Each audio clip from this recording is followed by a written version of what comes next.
Dr. Vito, lunch break po muna.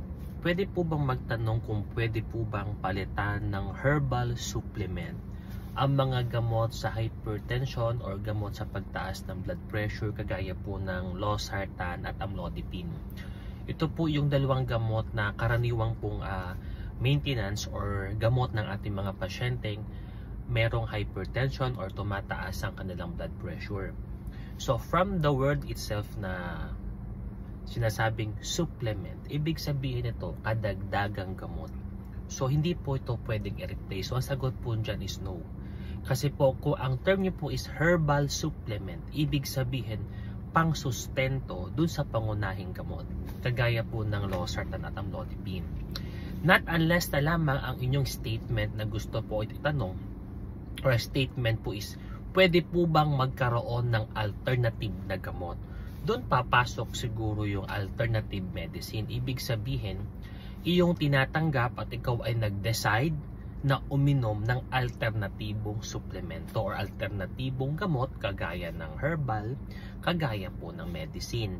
So ito po ay patient's choice at patient's preference. So ang pinakamaganda po dito kapatid, mas magandang magpasangguni muna tayo sa mga butihing doktor. Maaari naman kayo mag-open sa amin na, Dok, pwede po tayong sumubok ba ng alternatibong paraan or gamot. So doon kayo papayuhan ng doktor kung talagang kailangan nyong sumangguni sa mga alternative medicine, kung talagang nafe-feel nyo po na gusto nyo po talaga mag-decide na uminom ng ibang mga suplemento. So pagdating po sa supplement po, hindi ko po pinapayo po sa inyo na ipalit.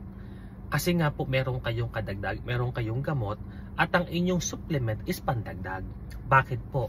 Ito yung mga rason natin. Number one, kailangan pa rin kasi ng regulation. Yung bang supplement na dadagdag nyo ay approved po ba? Ito po ba ay may napatunayang lunas? Baka naman kasi ang napapanood nyo lamang na naririnig is maganda daw sa ganito, mahusay daw sa ganito, yung mga word na daw. So kailangan po kasi makita yung effectivity po, yung effectiveness at kung safe po ba para sa inyo. Pangalawa kapatid, kailangan po kasi yung mga potential interaction or side effect. So nung ginamit nyo na po itong supplement, nagkaroon po ng side effect. Hindi po pala angkop para sa inyo. Bakit? Meron po pala kayong mga iniinom pang ibang gamot na pwede magkaroon ng interaction. Aside kasi sa losartan at amlodipine, maaari kasi meron pa ibang iniinom na hindi nyo po nabanggit sa inyong doktor during consultation. Pangatlo kapatid is syempre yung mga potential complication kapag inalis nyo po yung inyong losartan at amlodipine at ipinalit nyo po itong mga supplement na sinasabi po ninyo.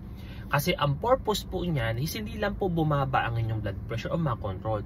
Maiwasan natin yung mga komplikasyon kagaya ng stroke, heart attack, at potential po makasira po ng ating kidneys na magkakaroon tayo ng kidney failure. Ibang usapan kasi na bigla ka na lang pong masabihan or mapayuhan na ang inyong palang kidney is for dialysis.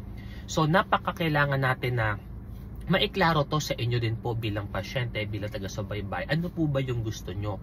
Ano po ba yung preference ninyo? Kasi kami mga doktor, papayuhan namin kayo kung ano ang nakakabuti po sa inyo. So pagdating sa supplement, hindi siya maaaring pong palitan kapatid, kundi isusuplemento doon sa gamot na inyong iniinom na talagang binigay po ng mga doktor. Ito po si Dr. Vito, ang inyong Mindoreño manggagamot.